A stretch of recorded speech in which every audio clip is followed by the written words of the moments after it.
All right, we're recording. All right, cool. Well, welcome everyone to this TWiP PRO Founders Club photo critique. As you can see on your screen, we have a third leg to our tripod today. I don't like to brag. Jake. That's over there. Jake Hicks, somewhere in here. Somewhere. Jake How's Hicks. over there for me. How's it going? Yeah, coming over from across the pond. I'm sandwiched between these two beautiful young men. That's right. That's right. Thank you. Thank you. I don't resemble that remark, but thank you. You got to take what you can get these days, Frederick. 2 out of, what is it? 2 out of 3? Beautiful young man. I'm 2 out of 3 in there. Close enough. It's good enough. Yeah. So this week's topic, critique topic, was musical instrument as selected by Troy Miller, and you guys came through with your musical instrument shots, and we're just gonna, as usual, step through them like we normally do. But this time we get a third opinion, maybe a qualified opinion. Troy, I don't know. Maybe. How about qualified, experienced opinion? Let's put it. There you go. Yeah. Same thing, experience. So I'm going to go ahead and share the screen, and we're going to just dive right in. All right. So I'm sharing the TWiP PRO community right now, and I'm going to. So what we're going to do for this one is a little bit different. So because we're kind of in that overlap period between Jake, we just added a new Founders Club group within the community. So all the folks are, they're supposed to be posting images into the Founders Club, but there's a little overlap now because the old photo critique area is still active and the new one. So we've got to kind of look at images from both places this week. I'm very privileged to be part of that A-list group. Yes, you are. You are a founder. Welcome. All right, so I'm going to start with just the old group, the photo critique group. And just like old school Troy, we'll sort by date created and dive right in. All right, so the first image up, gentlemen, is from Karen Sweeney, Pegs and Strings. She shot with her Nikon D850 and a Sigma 105 macro and edited in Affinity Photo, customer beta. Interesting. All right, let's take a look at this. Very nice. Nice to see some Affinity users out there. Yeah, are you an Affinity user, Jay? No, but I'm more than happy for you guys to keep Adobe on their toes for me. That would be fantastic. Yeah. This is cool. From a professional point of view, my excuse is that I just can't afford to take time out to learn a new piece of software at my ripe old age, basically. Switching costs. Yeah, I think that's everyone. It's scary because if you look at Affinity Photo and if you throw a project at it, like one of your normal projects, it's going to be that kind of, walking over hot coals as you build those synapses between the correlation between Photoshop and this one. But once you get through that, then it's yep, absolutely. Holy crap! Yeah. No more. Yeah, I'm no longer beholden to the behemoth. Yeah. But I don't know. That's a whole nother discussion we should have. It is. I'm sorry. It's like derailed it already within 30 seconds. No, it's cool. No, I was just gonna say, because like the industry standard, obviously for now, the past, and probably the foreseeable future is Photoshop, and people expect you to know Photoshop, right? It's kind of like back in the day when we were building our resumes to go apply at McDonald's or whatever company, you had to know certain things. Photoshop ticks that box that says you understand digital imaging. Affinity, not quite yet. So hopefully we'll get there, even though it is highly capable and probably can tick all the boxes. With that said, Jake, I'm gonna let you go first on this shot. Oh, Jesus, man. Oh, wow. I didn't even know the process, like how long we take okay. Well, just dive in. Just give us some thoughts on it. Tear it apart. It'd be nice. But yeah, tell us what you think. Yeah, okay. First off, I like the fact that we've got a lot of diagonals in here that are sort of drawing us in. And in terms of it looking like a very clean image, there's no dust or particles or anything like that is perhaps distracting or it doesn't look too candid. It looks pro straight off the bat, which is good. For me, I suppose I'm kind of my first instinct is I want to tighten up the composition a little bit. So maybe bring the machine heads over on top of the strings a little bit. We seem to have this gap in the middle and then this big gap on the top right. And dare I say it, maybe even put it into a square just to try and sort of draw us into the composition a little more. Oh yeah, very cool. All right, I'd agree with that. Troy Miller, what do you think? Yeah, no, I agree. I think that we've got the Ibanez, the head of the guitar, is really sort of the hero of this image. And what I would love to see is just crop it in tighter on the left, maybe burn that side down a little bit. Because right now we really the left half and the right half are equally dominant. And I don't know which one the viewer or the creator wants me to look at first. So I'm kind of torn between the strings and the head of the guitar. And I think the head of the guitar is kind of the bigger subject here and kind of the hero. So dodging and burning and cropping and just kind of bring us into that. Other than that, I dig it. It's really a great shot. And I own an Ibanez. So that was really familiar to me right away. And I was like, this is nice. Now, what do you guys think about the color treatment, kind of the sepia feel of it? Is that successful? I think so. It's it's simple. These unless this guitar is like bright red or bright blue, there's not going to be a lot of color in it. Yeah. I'm kind of torn on it because I presume that this is a color image. Yeah. Unless I'm mistaken. But I mean, the guitar on the left everything seems to have been grayed out apart from the tiny little bit of blue on the head. So I think this is what we call like spot coloring, where you just have an area that's blocked out of color. I'm personally not a fan of that technique. I think it doesn't age particularly well. So me personally, I'd rather not go with that digital technique and either go all black and white or all color. That's just me. That's just me. I agree with Troy on the. I agree with both of you guys, but Jake specifically on the crop. I think I would like to have seen this crop square. I think it's successful like this, but like you said, this void in the upper right is kind of wasted pixels. Kind of not. I get the abyss in the background, but. Focusing the attention with a crop kind of more squarely on what the subject is. And like you were saying, Troy, the head of the guitar, I think, is the subject here of the shot. So cropping in a little bit. Definitely been drawn into it, which I really like. Those strong diagonals, especially when they're converging like that. We're definitely being drawn into the image for sure. Yeah. Cool work, though. I like it. All right, there's our first image. All right, Jake, you are no longer a critiquing virgin. So now you're... I'm glad I spent it with you, Frederick. It's been emotional. It's a lot of responsibility. So all right, moving right along. Armando's up next. Armando says street musicians and street photography. Let's bring this one up.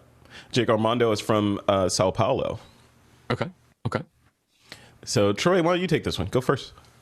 What really strikes me first about this one is we're drawn right into that musician playing, and I'm not sure if I like the eye contact or not. But I like the fact that we're looking through this tunnel of people. My big struggle with this is I love it in color, and I like it the fact that Armando really saturates that color, but that orange backpack is kind of killing it. As my thought exactly. Yeah, my thought that exactly. cello, and a little just grab that backpack and desaturate it even just a tad, and then maybe just a little bit heavier vignette. And then just crop in a little bit tighter, just enough to crop out that bright headlight on camera right. Other than that, I think it's a great image. It's a great storytelling. It's timeless, and it's a lot of fun. And there's no masks, and I like that. Yeah. There you go. So which means this clearly was taken in 2019 or prior. Right? Jake, what do you think? He was pro no masks then. I was like, what the hell? Yeah. We don't judge Troy on his beliefs here. So it's okay. No, we just talk about it and give him shit all day. That's great. That's fine. All right. Absolutely. Jake, what do you think? I have to echo. I mean, everything that Troy said there for sure. And like immediately as soon as I saw this, definitely drawn in because of the focal point. I love the shallow depth of field. We're definitely drawn to exactly where I think we need to be with that focal point. And in terms of coloring, got to agree with Troy on the back there. My eye is being torn over to the left a little bit there, which is kind of tough. I do like the fact that everybody else in this shot is seemingly looking like completely out of frame, apart from that one guy, which I think is really cool. It's not even like somebody's looking just off camera. They're looking completely out of frame. Every single face in there, which I think is really cool.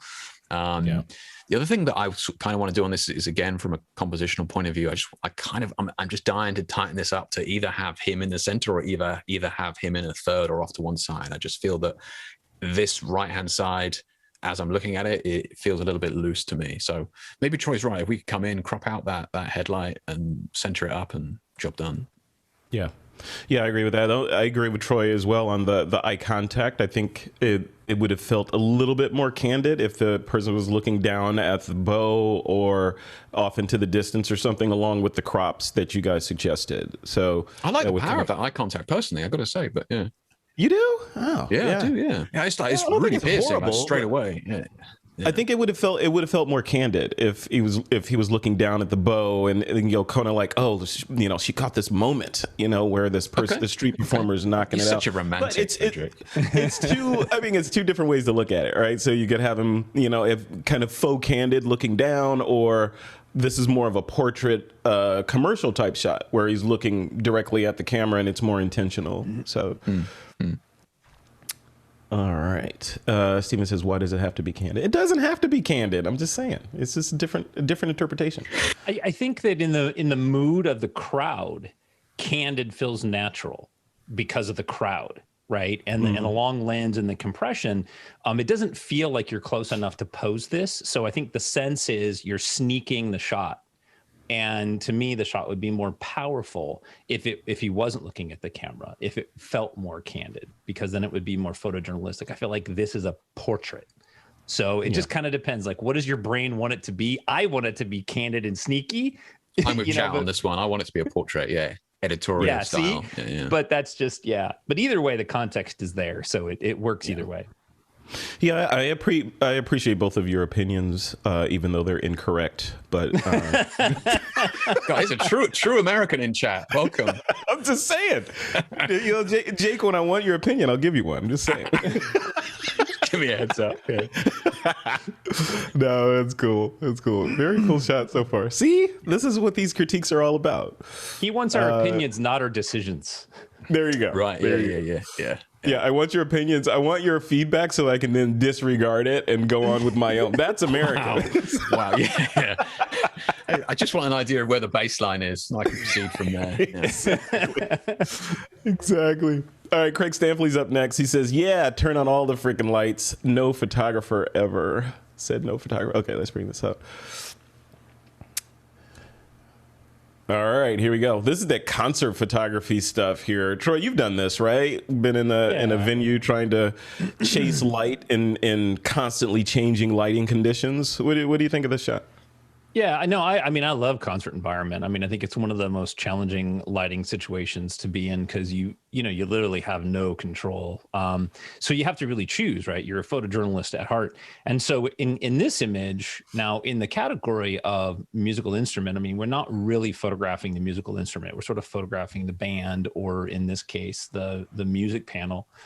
So, but just as a shot overall, I love the shot. I love what we're looking at here. It's a great story.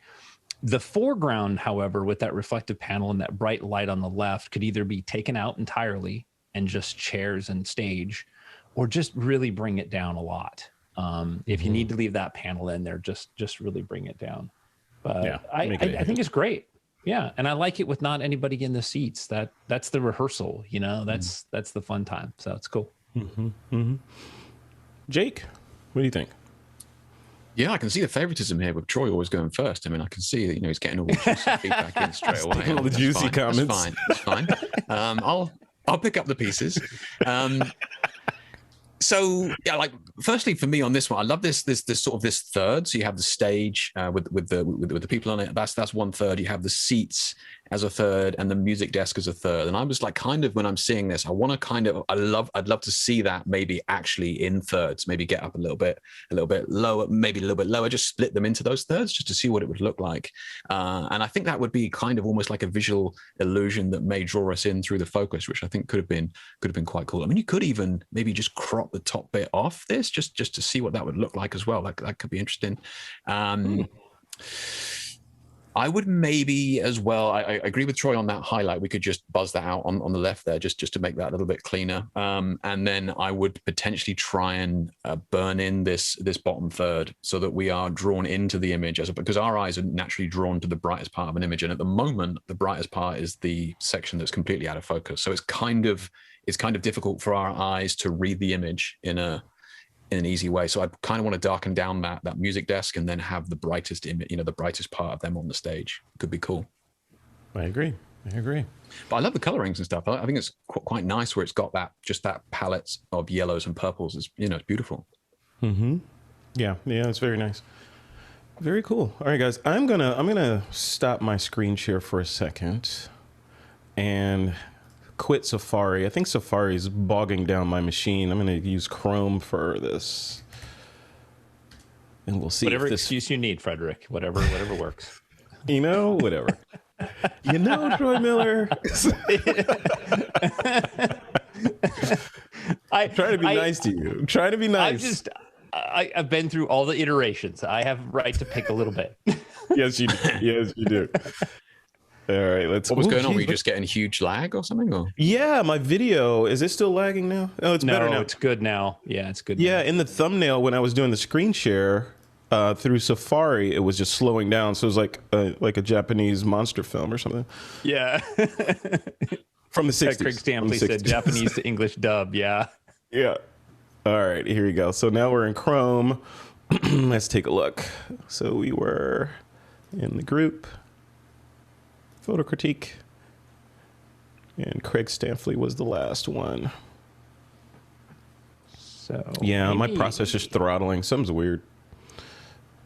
All right, so that was the last one. All right, next up is Amy Brooks, 4 cellos, Porto, Portugal. Oh, okay. I was just looking because she put in 2, so the second one is not her official. So this is her official submission. This is the official. Okay. Yeah. Got it. All right, Jake Hicks, AKA the complainer. What is your what are your thoughts? See, on I this get my own way in the end. You see, it pays off, Frederick. It pays off. Squeaky wheel, man. Squeaky wheel.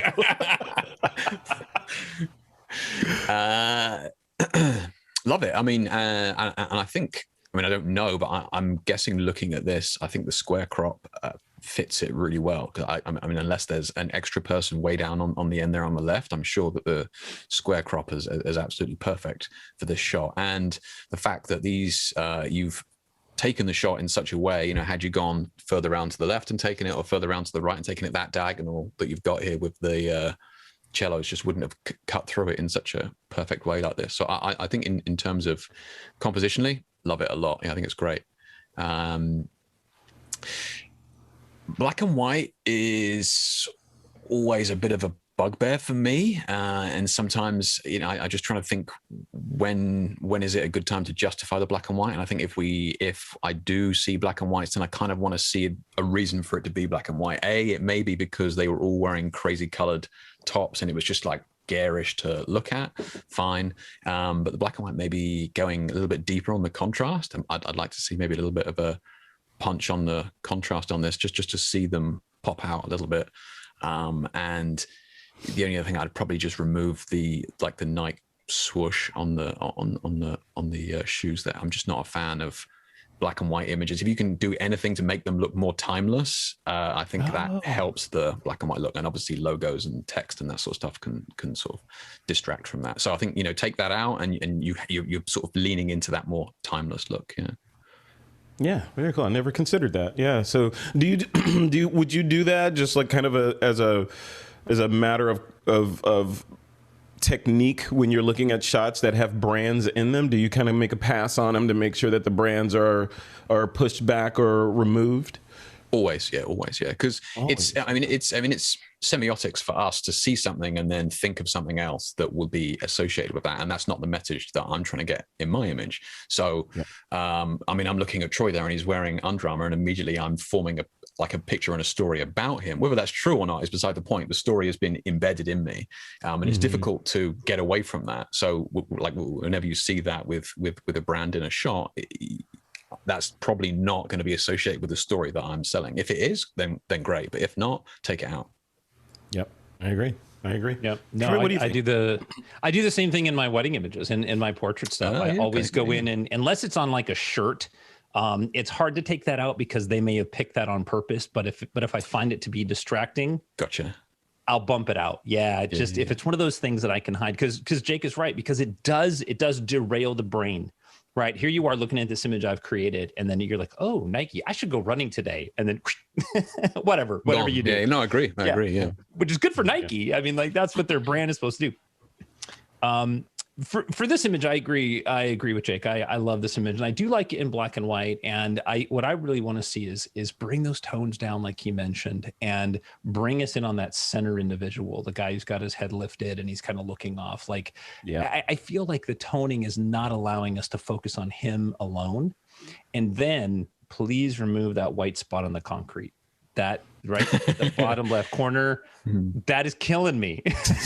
Yeah, no, you're right. Yeah. Now that you've mentioned it, it's all I can see. Yeah. Yeah. Even before the Nike swoosh, that thing, I was like, okay, that's got to go. That first. I love it. I love it. Every photographer needs to have a little bit of anal retentive OCD. But fair enough. That OCD that we all have in our creativity is what is part of our style. That's what helps us develop our style, is the things that we nitpick over. So do you guys, as professional photographers, when you look at an image that you're getting ready to retouch, this you guys are the perfect ones for this, because Jake is commercial and you have to obsess over each image before you release it out into the wild. Troy, you're the same way, but you have masses of images to deal with on a per wedding basis. What's individually, like Jake, you go first. What's your process for examining the image before you go in and do your retouch? Do you zoom in to like 300% and just step through every quadrant looking for things that you want to take out and flag them? I've seen some photographers do that and even make a layer that they draw on and circle things that they want to address later. Do you do anything similar to that? Good question. Yeah, like you, Frederick, I've seen people do that. It's not something that I do. No, I'm looking at something overall, and I'm going to retouch it anyway. So I'm going to go in, and usually as I'm going in, I'm going to pick up things that maybe affect the flow or something like that. If there are key things, like there's a reflection on last week I was dealing with this perpetual reflection of my light in a picture frame behind the subject, and I had to go in and remove that. So obviously something like that, I know that's the first thing I'm going to address. But like the little things, I tend to just do them as I'm going through, because I'm not going to be analyzing it enough to begin with. So I feel like that time's a bit wasted. If I'm going to notice it as I'm retouching it, then it needs to be taken out. If I don't notice it, then it doesn't need to be taken out, basically. Okay. Yeah, and for me, because in a wedding I deal with such a large amount of images, I get really good at picking things just pop out to me. Lint on jackets, signs in the background, all those things. And it's kind of the same thing over and over. Golf courses have these little marker pegs everywhere. I don't take them out in the first run. I take them out in the final edits. So if it's an image that somebody put in their album, then I spot most of those things. But that's 30 years of looking at images, right? Yeah. So I would say if you're not really familiar with that yet, comb through your image a little bit more and ask yourself, do I need to keep that? Do I need to keep that?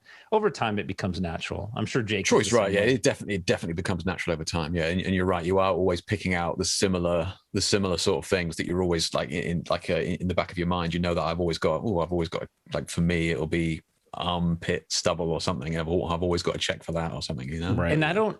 And I can't tell you how it works in my brain, but I can literally see things in an image before, like I'll look at the thumbnail and be like, oh, there's a white spot there that needs to be pulled out. Like I don't consciously do that. It's just an alarm goes off in my head. Yeah. How does that apply to portrait retouching? Is it the same thing where you just have like a head and shoulders portrait? You zoom in and look for flaws and imperfections that you want to take out later, or Troy, do you like look at that face and like, oh, it's perfect, I'm going to move on? Like, what level of scrutiny do you apply to your shots? So for me, in the wedding and portraits, I don't remove or tune up their face too much. I reduce anything that I may have enhanced, like dark shadows under the eyes, or if they have a textured face, if my lighting was harsh, I might reduce that a little bit, but I never take anything out. I'm not doing beauty retouching at all. Oh, really? And Jake, now you do that, right? So you're in at the follicle level and making sure everything's perfect. Can you just briefly describe how what your process is there? Again, it's going to be the same sort of thing. So I'm going to be looking for this patch of discoloration under the eye. I need to make sure that's color matched to the same color as as this part of the cheek. And then I'm going to be looking at, these shadow lines here. I usually have to, add some light to them. It's the same sort of things, looking for, cracks on the lips just to make them not look fake, but also to make them look like they're moist and, stray eyebrow hairs. And I don't tend to desaturate the whites of the eyes. I tend to just remove the red veins and then just leave them like that, so they're looking more natural. But yeah, Troy's right. Like, you get to a point where it's kind of autopilot and removing the same things on everybody. But like beauty, I do tend to remove moles. I don't remove freckles, but portraits, I leave everything that's non-permanent. So if it's a spot, then I'll remove it. But if it's a mole and stuff, then I definitely keep that in. Yeah. That's cool. And in your work, Jake, are you using any like AI assist or like imagenomic portraiture or Luminar AI or anything like that? Or is it all no. layers and Photoshops and frequency separation and all that fun stuff? I use my own technique. I don't use frequency separation. Probably haven't got enough time to go into why here, but yeah, it just doesn't give me as much control as I like. A lot of my stuff is done with like a gray layer and then dodge and burn the spots out, because basically a spot is really just, it's a highlight on one side and a shadow on the other. So if you go in and darken the highlight and brighten the shadow, it flattens it out. So that tends to be a lot of what my retouching is done with. Yeah. Very cool. Very cool. All right. Moving on to the next shot. Amy Brooks is up next. She says, the Steve McQueen of accordion players, Barcelos, Portugal. Oh, this is the one that we're not supposed to look at. We're skipping this one. Sorry. Okay. Moving on. Thank you. Man with the accordion. Yeah, with his look. Lamb is up next. He says, the big drum provides the rhythm for the lion dance, sometimes beating hard and fast and sometimes soft and slow. Loud, solid bass sound from the... Move that up. I want to hit one of those. From the drum and the punch. Right? Exciting. What a great aggressive getter-outer. Troy, you could participate in one of those dragon dance parade things. I can see you in there. Man. You could do it. You could do it. I don't want to be in the dragon. I just want to be beating the drum. There you go. There you go. All right, skipping Troy Miller, Jake Hicks. What do you think? What do you think of this shot? This is I'm kind of a bit torn on this one, and it's taken my brain a little bit longer to process everything that's kind of going on, which sometimes is not necessarily a good thing for me.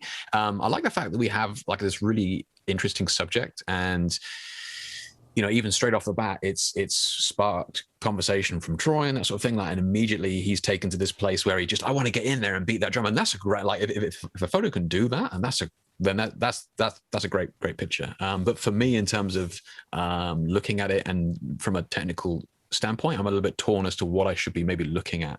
I kind of either want to see maybe a picture of the head, or maybe want to see a picture of the drum. But that's just, that's kind of just me. And also is this been made black and white down here, and then we've just brought out the color in the drum? But again, I love images that can immediately transport somebody there, and like Troy immediately just wanted to get on there and start banging that drum. And I think that's a great image, if it can do that. Yeah, when I look at this shot, I first look for the subject. I think we look for faces, right, first. So I see the dragon, and then I see the drum, which is close to camera. The things that are taking me out of the image, I think, are the traps in the upper right and the upper left. So that window-ish area up here on the upper left with chairs, it looks like, out there. So my brain is like, what's going on over there? I'm trying to, so I get trapped over there. And then on the right, there are people exiting this area. So I'm thinking about, where are they going? Why are they leaving? It's nice in here, right? So it's those kinds of things. I think you could probably reduce those or eliminate them with a vignette or something. But still, my brain still wants to know what the subject of the shot is. Or does it matter? Like, Troy, what do you think? Does it matter that there's no definitive subject in the shot, or is all three elements in here the shot itself, and they are the subject? I think it always matters. I think that images, if the creator wanted to communicate the drums, that we want to hide the things that aren't drums and the things that are distracting us. Even though, like for me, I thought it was a fun shot. So it just depends on where you want to elevate your image. I think with this existing image, it would be really good just to crop in to grab the right drum and a little bit of the dragon face and make it more of a mysterious type fine art, abstract kind of thing.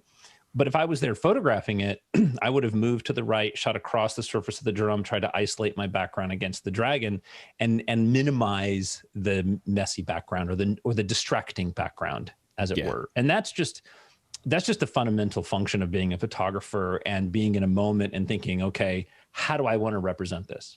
So I want to just take it from where I'm at, or do I want to think about it and communicate what I'm feeling or seeing? Which is different than sometimes just taking a shot where your eyes see it from, right? Like where you're standing, you have to move around. Yeah. Like a lot of Lamb shots just kind of take us into his world, and we get to look around, from almost a street photography photojournalistic standpoint. I think over the time that we've been looking at Lamb's images, a lot of us feel like we know a little bit about his area now because we've seen lots of aspects of just daily life over there. So yeah, I think it hits a home run in that respect. All right, next shot is from TWiP. Yeah, and I saw you in the chat trashing him, Troy, about his constant absence in these critiques. He shot this with his 24-70 in Prague. That's on my list. Oh, this is cool. Troy, what do you think? I think this is a lot of fun. I think it works really well in black and white. I don't know what the color is. What Jake said earlier about color, we've discussed a lot. If color is not going to add to the image, then maybe black and white works. I think for me, the black and white works with this image because it makes the accordion pop out. It makes the background fall away. They're all wearing that black leather. So it's a lot of fun. My favorite thing of this image is the old guy and the woman in the reflection camera left. I knew it. That's it. That's the hero of this image. Those other guys are just in the way. I know. It's just, and I know this little piece down here in the corner is bothering you, right, Troy? Down there, right in the lower right. Yeah, I see that stuff. Why couldn't they just sweep that out of there? Get it out of there. You can take that out easy. But this is such a fun shot and so much personality, and I want to know, was this a stage shot? Like, did Peter set this up, or were these guys just very gregarious on the street and they were just playing to the camera? Either way, it's a good shot, and I like it. There's a lot of personality and feel to it. Yeah, I agree. Jake Hicks, what do you think? Yeah, definitely to echo what Troy was saying in terms of the black and white and color thing. I mean, I'm definitely always hesitant of black and white, but I think the benefit of black and white here is the fact that we are going to be more focused on the expressions and on them, as people, as opposed to being distracting by any crazy colors that may well be there, especially if you have like a busy background. I mean, that could have been a bright red door behind them or a bright blue, which would have drawn us back there rather than onto the subjects themselves. And I think it's a great shot. I think it's got a lot going on. I think to a certain extent, we want to be there, and hear it. Like, what are they playing? And I think, again, we, like, in our mind, we're automatically trying to think about the sounds that these instruments are making in our minds. And that's good, because you're telling that story immediately. You've got the characters and the expressions, and then you have the items in there, which is doing something in our brains, which is taking us there. So in terms of a photo, I think it's doing its job beautifully. The only sort of thing that is kind of bugging me again is maybe like the verticals and stuff here and the horizontals. I being a bit sort of anal about it, I kind of either want to get down lower and just straighten these up a little bit, or just do something. But like, I know it's supposed to be a little bit more reportage style and grabbing it as you see it. But yeah, that's the only sort of feedback I have for it. That's interesting. I was going to say the same thing. It looks like Peter had a decision to make here. So he could either have his vertical lines be vertical, or if you look down the bottom there, the line of bricks at the bottom are perfectly horizontal with the edge of the frame, right? So, and to be fair, the left vertical is vertical, but the right vertical is way off. So I don't know what, how, so you're right. It looks like he's made the right choice with what he had there, to be fair. Yeah.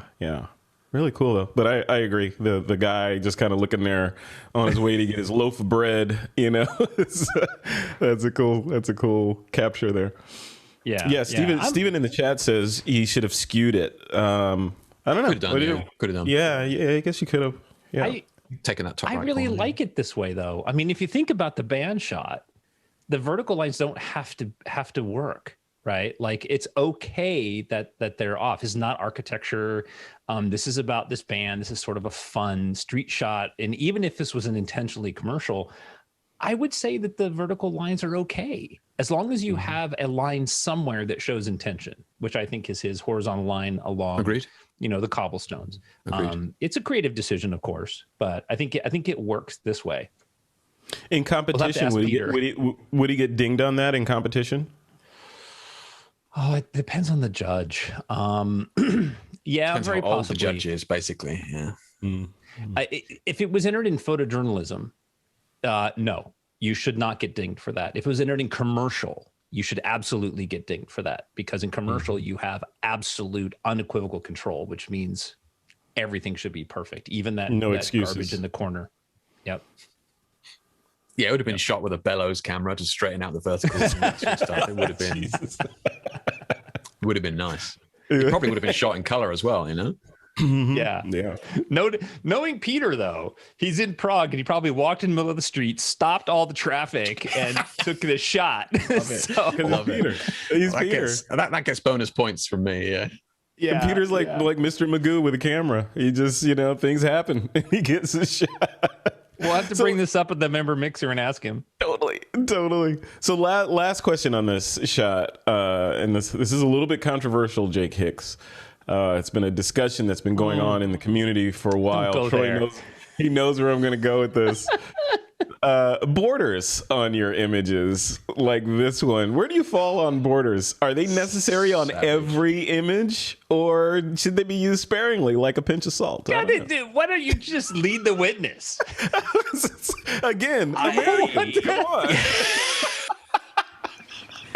Oh god, it is a tough one, and we've all been guilty of adding them to digital files, film borders and all that sort of stuff. Like we've all done it, but I tend to think that unless that's what you want to do, unless you want to age your image purposefully, and I think adding borders like this ages your image to years gone, shall we say. I don't think, particularly personally, I don't think borders like this are modern, especially when viewed in a digital age. If you're printing stuff out and you have the enlarger mask and that sort of stuff, and you're definitely taken to a time which is like a warmer, more nostalgic time, it makes sense. But in a sort of a digital world where you're showing them digitally, it kind of feels a bit off to me. Yeah, I would tend to agree with that, Jake Hicks. as you sit in front of images that have borders. What do you do to your images, Troy? Then what are you doing to yours? Well, all my images actually, when I proof them and sell them, they all have this sloppy border that I have around me now. Gotcha. Okay. I've been doing that since film. That's sort of stuck around since film. Yeah. My thing about borders is that digitally, when we present them in a display scenario like this, sometimes the border helps to separate the image from the noisy background that we look at them in, right? Like in Instagram or Facebook, or in this case, it would be an image on a white background, which might bleed into the white. So I think borders help separate that image, set it off. It's not part of the image. It's there to set the image off. When I hang things on the wall, I do either no borders at all, because I don't do frames. So I do no borders, or I do my sloppy border, which I've been doing for 25 years, which is kind of my purple cow. Mm-hmm. That's your style, which is fine, right? I was going to say, I mean, and people come to you. And if they don't get it, they're going to be like, "Where's my borders?" So it makes total sense. Yeah. Right. Yeah. And it's 60%. Well, it's funny. My clients, 80% of my wedding couples or my families order sloppy borders. Almost 100% of their family, mom and dad, grandma and grandpa, order them without borders. So that is interesting. Yeah, you would think it'd be the reverse, right? Based on what Jake was saying. Yeah, but I suppose that the older people see it as a fault. Like we see it as trendy now, but I suppose the older people do see that. Maybe. That's true. A bit sloppy. That's true. Yeah, I don't know. Where'd you find this guy? He doesn't really have any attention to detail. Yeah, I remember, when you're printing on an enlarger, you're, pretty much depending on, your setup, at least my setup, we were forced to put borders on everything because we had the old school clamp thing. You put the paper in there, it clamps it down, holds it in place, and put the border on there, right?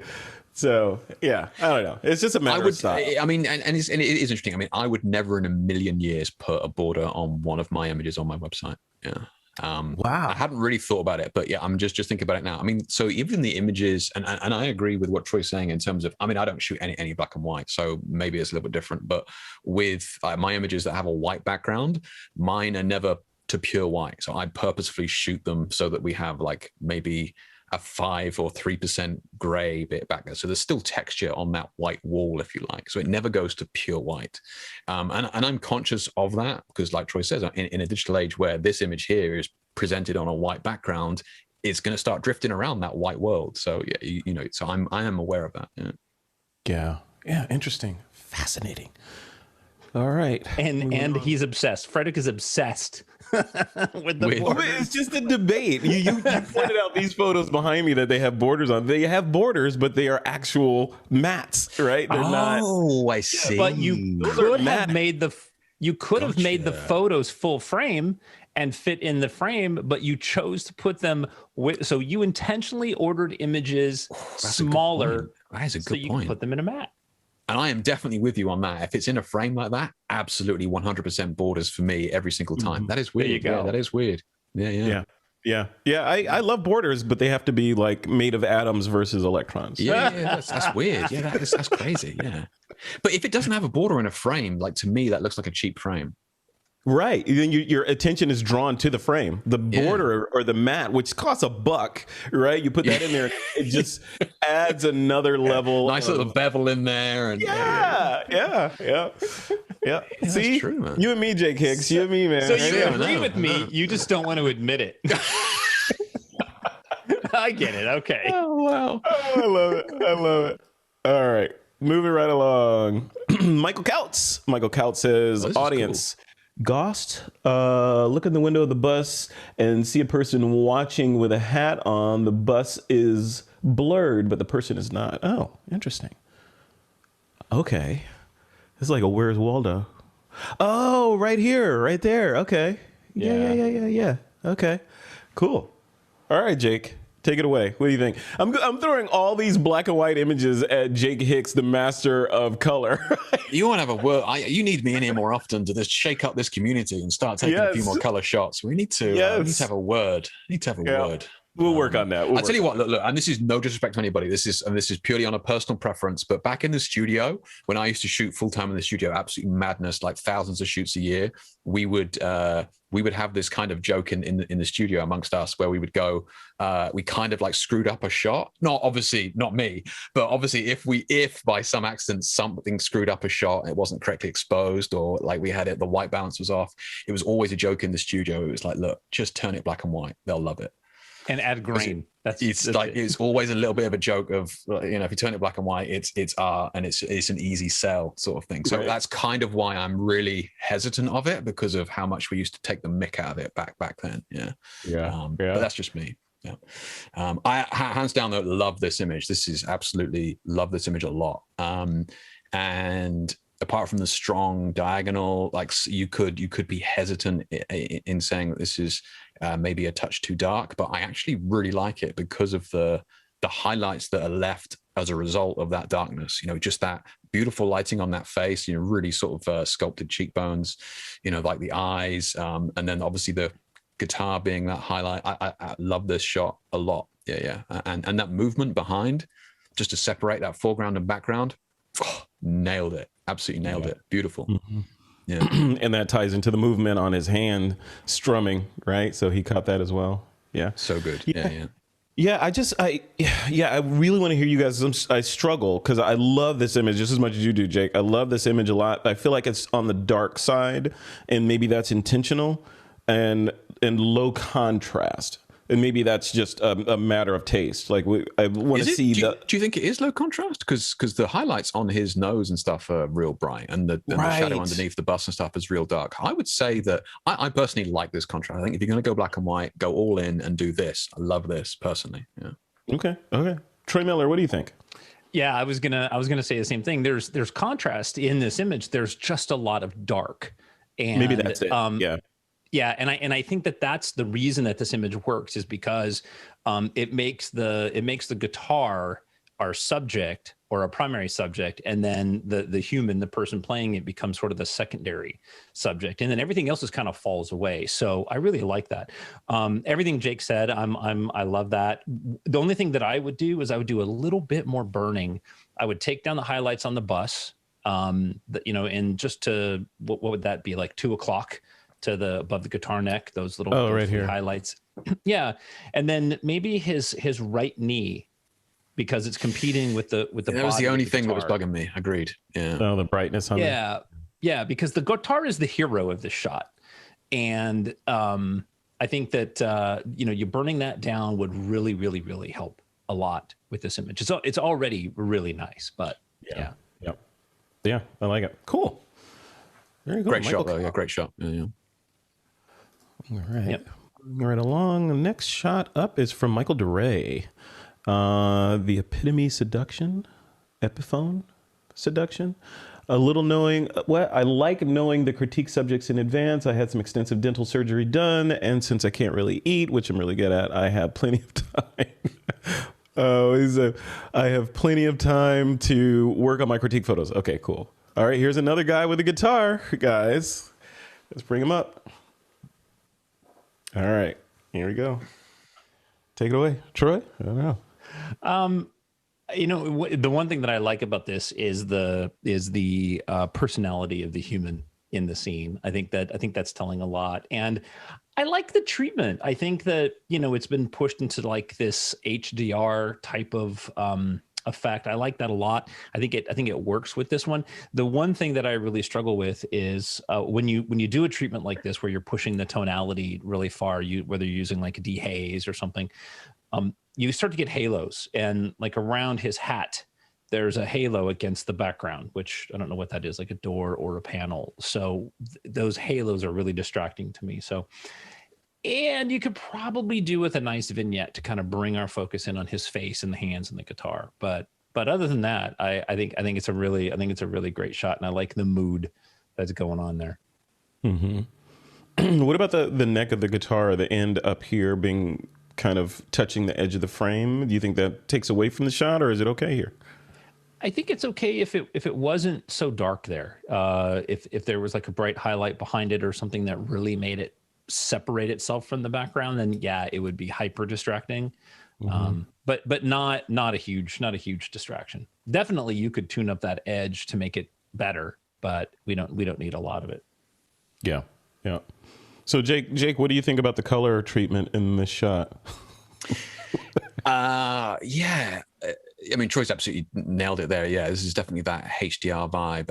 And again, this is something like there's definitely a time and a place for it. And I think it works well on, people that have maybe a slightly weathered skin, a lot of texture, but you've got jeans here. We got, an older gentleman's, skin and that sort of stuff. We got a dirty hat. So it helps to, hopefully you're leaning into that, because that's definitely what it's bringing out when you use that treatment. And we are definitely, we are asked to think about what's going on in this image. Like, part of me, he looks like, is he asleep? Is he playing? Is he thinking about the next song? So that's my sort of reaction. Hopefully that's the one that you want when somebody's looking at your shot, or whether you wanted to wait for a different shot where he's looking at the fretboard or something like that. The only other thing that I'm kind of torn on here is the composition and the crop. And I'm thinking that maybe I'd want to come in to maybe just clip out that elbow on the left and just tighten it up, maybe come down a little bit lower and come up a little bit, just so that his head almost his glasses line is meeting in the top where the top left third would sort of intersect. And that's really just to draw us in a little bit more to that, because then we have a lot of sort of dead space in here that I don't think is adding to the image. So let's just take it out. Yep. Very cool. Yeah, I was just sort of playing with like the finger crops, and I think Jake is right. I think if you just push in really tight, get his face, the hands, the body and the neck of the guitar, even that would be one crop out of this that I think would clean up a lot of the other outside distractions. And we got 2 or 3 borders here, so he is really something up to Troy here, man. He's really trying to get bonus points there. I was trying to hold back. It's a border. I think Troy's taught these guys well, you know. Troy has been doing some brainwashing, Jake Hicks. Let's not get started on infrared. So let's just. Oh wow. Okay. Troy has tainted everyone. In a good way, you know. I've just opened the box. Everybody can take out the toys they want. It's up to them. As long as they're the right toys, right, Troy? Yeah, it's true. Yeah.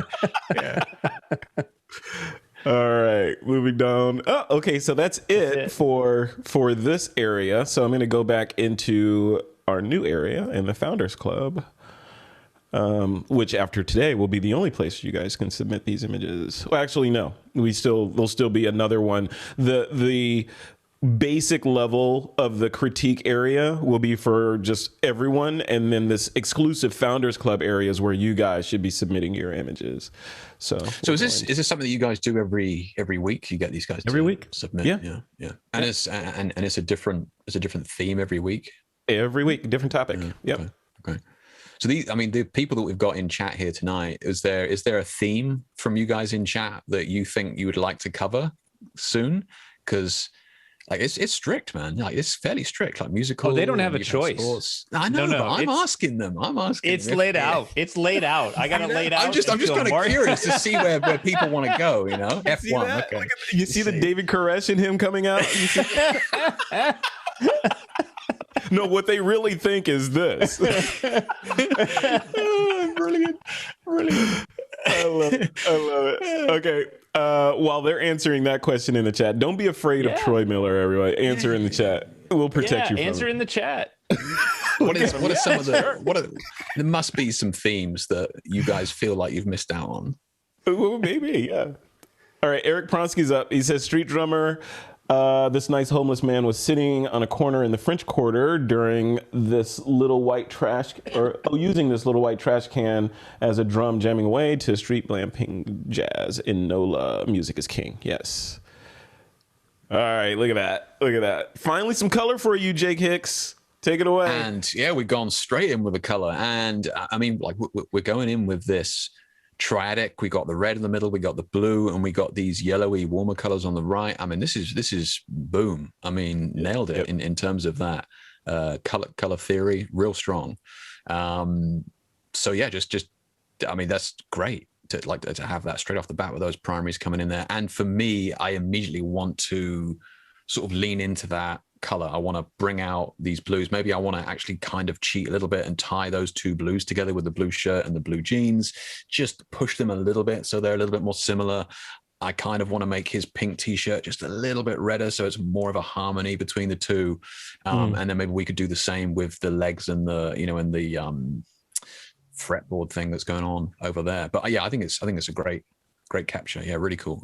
And I think hats off to you for seeing this shot, because like an ignorant reportage shooter like me would be, I want to get everybody in. Let's get everybody's faces in. Let's get everybody in there nice and evenly. But you've gone in and you've seen this one element and you've cropped it brilliantly. And it's not an image that most of us would have seen. So fair play to you. On the just sort of post-processing side of things, Jake, you mentioned kind of bringing up the pink in his shirt to be more harmonious with the red in the jacket. What would be your process for doing that? Would you be doing it in Capture One or just brute force in Photoshop? Like how would you do that? You could do it in either. You would probably find that you could probably do it in. I mean, I use Lightroom, but yes, you could definitely select. The issue with Lightroom is that you're only working with like magentas and reds and pinks. So if it doesn't, if you have a color that sort of straddles 2 or 3 of those, then it's difficult to target it specifically. But you could easily do it with the hue saturation selection in Photoshop, and you could get those really dialed in. And look, it's not about, you know, it's not about me trying to make them look perfectly the same. It's about trying to have a little bit more color harmony. So trying to make those 2 colors sort of sit well together. It's not about trying to make them look exactly the same, but it is about trying to make them more harmonious. So you could have this blue shirt the same color as the jeans, but maybe you just bring down the brightness, get them the same color, and then just darken, like take out the luminance of the shirt so it sort of steps back. It's just about harmony rather than making everything match. Yeah. Love it. Cool. Troy Miller, what do you think? Yeah, it's a great shot. I do want to address the fact that, you know, Eric said lucky shot, and Jake did mention that this is not a lucky shot, and I agree. I mean, you had to have seen this. Definitely not luck. Yeah. And you had to have taken it while they're playing and moving and stuff. So, you know, good for you. It's not just a lucky shot. It's not like it just fell in your lap. I like the color harmony, everything that Jake says, I agree with. I would just do some dodging and burning.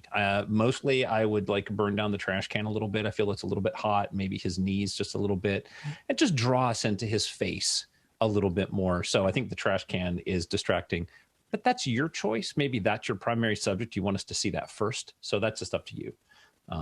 But other than that, I like the color harmony. I like the crop. I like being able to see the instruments. I was trying to play with, you know, how to crop it, and I keep losing the clarinet and stuff. I'm like, nah, you need that, you know? Yeah, I think you really nailed it, you know, straight off the bat with that. And even the white trash can is kind of visually balanced with the brightness of the hat. I agree with you. You know, darkening it down wouldn't hurt, but it's still, even like the whole image is beautifully balanced. Yeah. Right. Yeah. Yep. Good work, Well Eric. done, Eric. Thank you. All right. And then coming up next is Armando. We already did that one. This one, Ernest, we haven't done. 150-year-old harmonica still plays. All the best. All right. Let's take Wow. 150. Wow. 1871. Look at that. All right. Jake, take it away. What do you think? So an image should really speak for itself.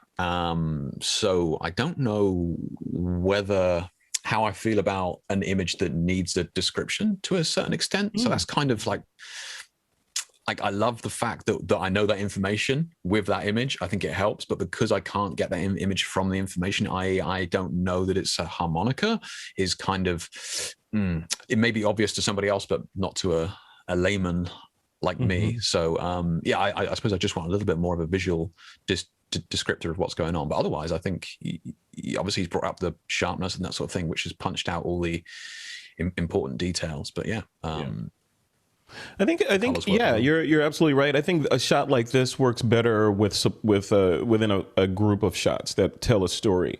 Like if this was a photojournalism story, this would be the detail shot, and then you'd have a shot of him on the street playing this thing, and then close up on his face with this in his mouth, you know, that, and then this shot showing the detail of the actual instrument. Then it would all kind of work together. But on its own, like this one, it'd be tough to pass the photos found in a drawer test, right? And you're going through and like, what's this? What is it? Okay, you know. I see. Yeah, good one. Yeah, true.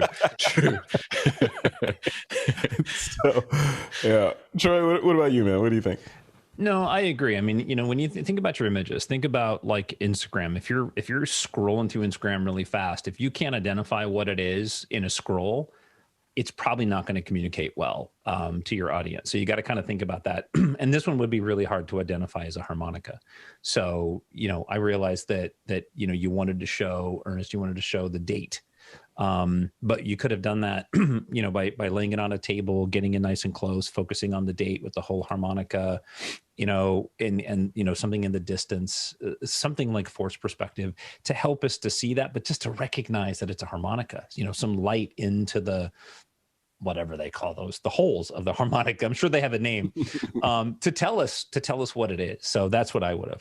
I mean, this thing is obviously, probably beautiful in its age and stuff. So we'd want to see like the whole thing to kind of help us see the story. That age is crazy, right? I mean, I don't even know. Yeah. Like what were we doing 150 years ago? I have a pair of socks that old, but I mean, other than that, but I wouldn't photograph those. Yeah, I don't know. I don't know that I'd want to go back to the 1800s. Just saying. I'm gonna dial let's not away from the 1800s. Yeah, let's not do that. Let's not do that. Right. All right, cool. Moving right along. What's up next? Okay, who? Joshua Somerfeld. Awesome. Re-edited a shot from a Christmas concert last December. He shot this on his Canis EOS RP with a Sigma 70-200. Let's take a look. Jammin'. Jake, what do you think? Yeah, immediately, we got great, like we know what's going on. We can see we got a lot of energy in here. We got, we got the movement. We can see that we've really just captured a slice of time, which I quite like. His expression, you can see that he's really into it. I also like the fact that, and I presume that this has been done in post, but we have a very clear separation between subject and background because the highlights of the background have been knocked right down to this sort of low gray, which has helped to keep our focus on exactly where we need it to be. Like I said before, our eyes are naturally drawn to the brightest part of an image, and with 1,000,001 tiny dots of light back there, we would be distracted by that. So I presume that has to have been done in post. But either way, I think it's been done subtle enough that you don't really notice it. So I think, yeah, good job. Yeah. Very nice. What is it about that face? Right, when you're playing I can't play guitar. Troy, maybe you can answer this. You play guitar. Why do guitarists make that face when they hit that note? Does it help? Does it help the sound come out more when you do that? Wow, it's getting personal. I can't play that well to make that face, so I don't really know. I'm usually looking at my hands, trying to be like, oh shit, it didn't go where I was seeing it. I like it. I got to start over. Yeah. Yeah, I don't know. I'm just guessing that they're in the mode.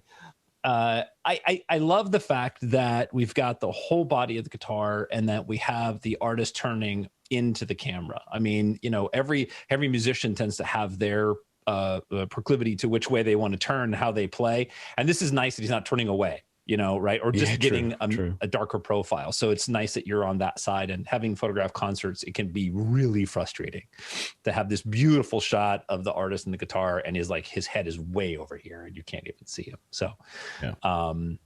But no, it's a great shot. I think it works well in black and white. We have brought that up quite a bit. So knowing that there's probably colors in the background that are distracting and stuff, so that really plays well to this image. I love it. I think it's great, and I wish I could hear what he's playing because it sounds like, it looks like it would sound good. Mm-hmm. Yeah, you are definitely taken there. You want to know. Yeah, I like that. Yeah. I'm going to go with Purple Rain. Purple Rain is what he's doing. You could learn to play that. Come on. It's not that hard. Totally. It's just, do you want to? Do you have the time? All right. Another man with a guitar. James Glennie. Self-portrait of a bit different vibe this week. All right, man. Let's check it out. Black and white as well. Right. Yeah, I think this is stunning. I like this. This is wall art. I like it. Troy, why don't you take it away first?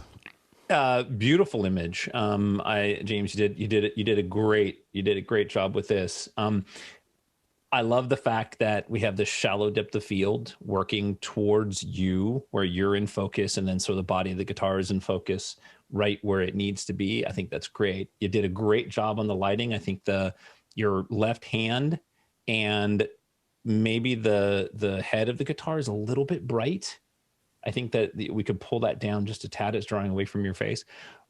And then really the only other thing to me is that the blacks, the way they're coming through, are just probably a little too dark. I wish I could see, your shoulder, which you probably could have done with like a lighter shirt would have helped. But I feel like we got this floating head and then this floating guitar. And maybe that isn't coming across on the web. So the actual image may not show that. But other than that, I really love it, and I'm kind of jealous. I don't have a picture of me playing my guitar, so Well, you had to make one. James in the chat says that's Mighty Networks. Okay. It's crushing it down so you can see it in the original. yeah, that's why I say that, because I suspect that that's the case. So Yeah, cool. Jake? Yeah, beautiful shot, no question. And I think I'm normally the first to argue for this no separation between model and background. As in, I always tend to want to see that separation between model and background, because we kind of, our eye drifts around and it can be distracting. But for me, he is like emerging from this darkness, which I really like. So I'm personally not against it. I like this heavy black. I'm not against it. I you know, because especially when he's leaning into it like that, he feels like he's coming out of the image even more, you know, which is excellent. I even like, is there a shadow going across the text here as well, which I think is perfect, because that's another thing. When I'm retouching images, I'm super cautious of text, because even though I mentioned about our eyes going to the brightest part first, if there's text, our eyes will go to that immediately. So like, for example, if I'm shooting on set and there's magazines and stuff, I turn the magazines around. So I'm not looking at the spine, I'm looking at the pages, you know, so I'm always trying to reduce any text where possible in a shot. And here that shadow has just cut that text in half and it's not distracting. So yeah, again, I think there's a lot that works well with this shot. The only thing sort of thing I would say on the feedback is we had some discussion about how dark this is and like wherever it's being displayed. And I mean, although he's still put Troy's borders on there, I mean, they're subtle, man. They are just, you have to look real close to see those borders, but they're still there. But yeah, the only thing I would say is that if we're going to go pure black and then we want to have a little bit coming out, I think you need to lean into it. So you need to have more of a definition. If you wanted to see the shoulder, then make it clear that you want to see it rather than this sort of in between. To me, I like it where it is because I can't see it. But if it's like a little bit, that can be actually more distracting than having none at all. But yeah, beautiful shot. Yeah, I agree. Definitely work of art. Even with the border, it's a work of art. Love it. Sorry, Troy. It's a real subtle border. That's a key line, by the way. That's not a border. That's a key line. Wow. The border would be a different color, and it's not. It's black. He just added a key line. So if you're gonna pick on me, let's get it right. So which is the key line? That the little white pixel around it in the middle there? Is that right? Yeah, that's a key line. Yeah. Okay. So technically, also known as a border on the outside. I mean, it sounds like a border. Yeah. That's not it also looks an awful lot like a border as well. Oh, I love it. Just because it looks like a border, sounds like a border, walks like a border, doesn't mean it's a border. All right, next up is Nora Zanatnis. She says, monks at prayer, the Burnga protruding drum is used to set the beat for the chanting. The drums are played with a stick made of cane carved in a pear shape. The upper tip is padded with cloth, and the handle at the bottom is carved to make it easy to hold and play with a short wrist movement. Cool. Look at that. Troy?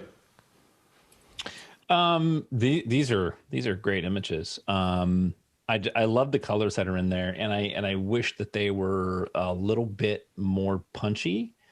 Just maybe just a little bit more contrast in the image overall, but that could be Mighty doing that. And I wonder, you know, looking at this image, I love the story. I love the fact that he's probably reading the prayers there, and you know, he's looking down. Everybody else is doing their thing. I'm not sure that I like the really bright face of the drum. And maybe that's where you want us to look, but I feel like it's the face of the monk and the body of the monk that we should be drawn to. So just burning that down just a little bit would really help, because it is several stops brighter. But other than that, the verticals are nice. All the technical things there are nice. I wish we had a little space below the cloth at the bottom so it wasn't hitting the edge of the frame.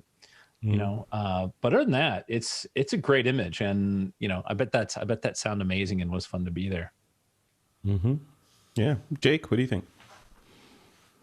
Agreed. Yeah, great shot, and I think echoing definitely what Troy was saying about the brightness of the drum, we could definitely bring that down. I mean, you know, practically every digital camera made in the last 10 years has got 8 stops of latitude as a minimum, so you could probably bring that down if you wanted to.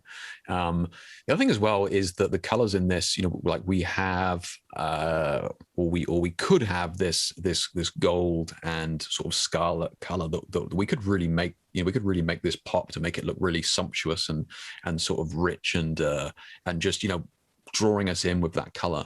And this is nothing against it. It's absolutely fine to capture an image as you see it. But I think that if we wanted to add a little bit of personal touch to it, add our own sort of spark to it, I think maybe we could punch up these colors, and that would really just draw us in a little bit, just to finish the image. At the moment, it just looks a little bit not straight out of camera, not raw, but like the color just looks a little bit as it did on the day. And I want to add my own sort of touch to it, and to do that, I would definitely just punch up those colors a little bit. But the lighting on his head and his shawl and his shoulders there, it absolutely, that's great lighting. That edge lighting is brilliant. Yeah, exceptional. Yeah. And you guys see the guy in the background sneaking a puff on his vape back there? See that? What are you doing? Jesus. We see you, caught on film. I'll take Frederick anywhere, man. You can't. Hey, you gotta have fun. All right, next up is Mike Doran. This does not look like it is in our musical instrument category, because I'm not sure how you would play this particular instrument. It does make a beautiful sound, but yeah. It does. There you go. Maybe it's making us a beautiful note that comes out of this, $400,000 vehicle. Jake, let's just talk about this shot. Like from a commercial photography standpoint, what do you think of this shot? As any shot, immediately you got to look at it and try and work out where your eye is going. And at the moment, it's weighted compositionally, like the weight is a little bit off. Like the nose of this either needs to be in the middle more, or it needs to be in the bottom, and we need to have more room at the top of this image to allow it to breathe. And then secondly, I think we need to see more of the badge from a commercial point of view and that sort of thing, maybe. But otherwise, I like a lot of what's going on here in terms of the exposure. Like we have this nice even exposure on the floor and on the blue of that car, which I presume is actually very difficult to bring out the blue of that. Shiny objects, like it's so easy for our eyes to take in very shiny objects, but photographing cars is one of the hardest disciplines that we have in terms of a genre. Like photographing cars is very, very difficult. One of the reasons is because of their shiny surfaces and the colors that like to really make them look like they do, or the impression of how we want them to look is very difficult. So I think he's actually Mike's done a very good job of this, to be fair. Yeah, and even in studio, right? Shooting cars is a process. It's a nightmare. Yeah. Because you can't light them. It's like lighting a mirror. You shine light at a mirror, nothing comes back. So you have to light the reflection, not the surface. So I saw this tutorial years ago. There was this I forget who did it, but it was around light, shooting cars and painting them with light versus trying to get it all in one shot. So, they had a car sitting on a dark set, and then these light wands that they would move around the car to get certain exposures. And then they created several exposures like that, and then brought them all into Photoshop and painted in the highlights where they wanted them from the separate exposures. Yeah. Some of these car shots are made up of 20, 30, 50 shots. Easy. Yeah. Cool. Troy, what do you think of this shot? No, I agree. I think for me, my biggest struggle with this is the direction and probably the use of light. I think that, it's the light is definitely off to camera left. It's pointing down. It's creating a hot floor. It's creating a hot front right wheel. It's creating that specular highlight, not knowing what the intention of the shoot was, whether it was about the car or the room or the space. Like, I'm not exactly sure, but certainly a more diffuse light, I think, would have helped, and it would have helped bring out the color in this car quite a bit more, because the specular highlights only light a certain part of the car. So, but it's a really fun shot, and it certainly represents this amazing beast sitting in somebody's collection space that all of us would love to be able to be there and see that, and hear it fire up or drive it or just smell it, whatever. All of the above. All of the above. Yeah, all of the above. Yeah. Yeah, I love it. I love the face of this car. It just looks like it's going to eat whatever's in front of it. Yeah. It's just crazy. And I'm sure the leather interior smells great. So, Yeah. Steven's saying it's a Ferrari dealership. So this could be there you yours, Troy. Just head over there, fill out some paperwork. You could be driving this tonight. No, anything that you can't drive over a curb with, I don't need to own. Nice. All right. Thank you. Let's close it up. Thank you, Mike, for that. And that's it. That's it. All right, gentlemen. It's time for you to pick your favorite shot out of all these. Oh wow, crikey! Geez, I wasn't ready. I've already picked mine. I sent you my favorite already. Oh, yeah, wow, I get the feeling you guys have had a little heads up on this one. You guys have had. We had like a 5-minute heads up, man. Yeah, we know how to. Wow, this is only what, episode 151 or something. Yeah, I believe 152. Yeah. Yeah. So let me find the one Troy sent me, and Jake, you can tell me if you agree with it. I'll bring this one up. Jesus, yeah, there was a ton. Picked. Yeah, let's see what Jake picked. I'm trying to remember them all. I'm trying to remember them all.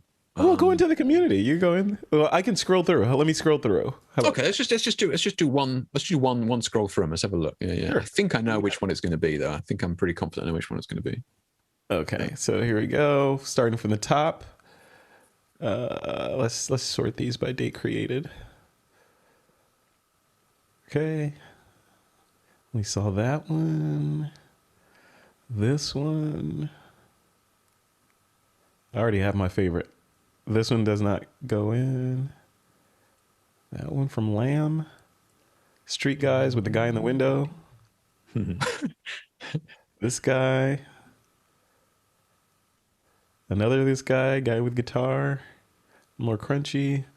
And then we'll go back into Founders Club and look at those. You got a mental image of those yet, Jake? Mm-hmm. Yeah. There's a couple in there that I had actually already forgotten about, but yeah, I think I know. All right. So let's see if I can get in here. Mighty Networks is acting crazy right now. Please go back, Mighty Networks. There you go. There we go. All right. So this one we already looked at. There was this guy. That guy. Yeah, was a good one, that one. Mm-hmm. This guy.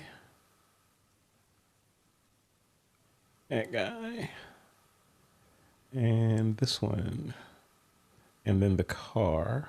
Okay. And then that's it. So. Okay. All right. What do you think? Am I going first? You're the guest, so you get to pick.